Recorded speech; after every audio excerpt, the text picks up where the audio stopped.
ওয়ালা ইয়াহজুরুহু, তার সাহায্যের প্রয়োজন হলে সে সাহায্য থেকে হাত গুটিয়ে দিতে পারে না।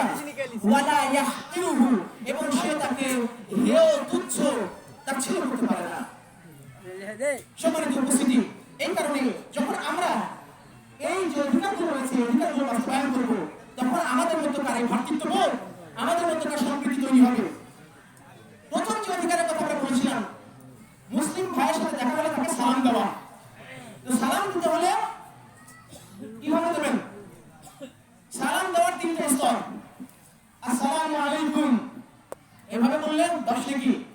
আসসালামু আলাইকুম ওয়া রাহমাতুল্লাহ 20 নেকি।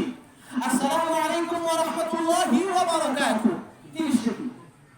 এটা হচ্ছে সালামের পদ্ধতি। আপনি যে কোনো ভাবে আপনি দিতে পারেন এবং প্রত্যেকটাতে সওয়াব রয়েছে।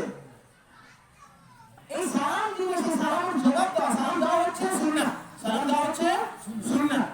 তো সালামের জবাব দেওয়া ওয়াজিব, সালামের জবাব দেওয়া হচ্ছে ওয়াজিব আর ফরজ বিধান। কেউ যদি সালামের জবাব না দেয় তাহলে সে গুনাহগার হবে, আর কেউ যদি সালাম না দেয় সে গুনাহগার হবে না, কিন্তু সে সওয়াব থেকে বঞ্চিত হবে। সালামের জবাব না দিলে গুনাহগার হবে, এটা ভালো করে খেয়াল রাখতে হবে।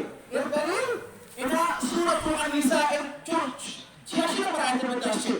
আল্লাহ সুবহানাহু ওয়া তাআলা বলেন, ইযা হুয়িতুম ওয়া ইযা হুয়িতুম বিতাহিয়াতিন ফাহাইয়ু বিআহসানা মিনহা আও রুদ্দুহা। আল্লাহ তাআলা বলেন, যখন তোমাদেরকে অভিবাদন জানানো হয়, অভ্যর্থনা জানানো হয়, অর্থাৎ যখন তোমাদেরকে সালাম দেওয়া হয়, তখন তোমরা ওই সালামের জবাব দাও তার থেকে ভালো করে অথবা অনুরূপ ভাবে। এই কথা মানে কি? এই কথা মানে হচ্ছে, যখন আপনাকে সালাম দেওয়া হবে যেই সমস্ত শব্দ দিয়ে, আপনাকে অবশ্যই কতগুলো শব্দ বলতে হবে। অর্থাৎ কেউ যদি আপনাকে সালাম দেয় আসসালামু আলাইকুম ওয়া রাহমাতুল্লাহ, আপনারা জবাবের শুরু এতটুকু যদি বলেন যে ওয়া আলাইকুম আসসালাম, যথেষ্ট হবে না, যথেষ্ট হবে না। অবশ্যই আপনাকে কমপক্ষে বলতে হবে ওয়া আলাইকুম আসসালাম ওয়া রাহমাতুল্লাহ। আর আল্লাহ তাআলা বলেছেন তার থেকে আরো ভালো করে দিবে। আপনি যদি বলেন ওয়া আলাইকুম আসসালাম ওয়া রাহমাতুল্লাহি ওয়া বারাকাতুহু, আরো ভালো। 33। একইভাবে কেউ যদি আপনাকে সালাম দেওয়ার সময় বলে আসসালামু আলাইকুম ওয়া রাহমাতুল্লাহি ওয়া বারাকাতুহু, আপনাকে অবশ্যই আপনাকে পর্যন্ত করতে হবে।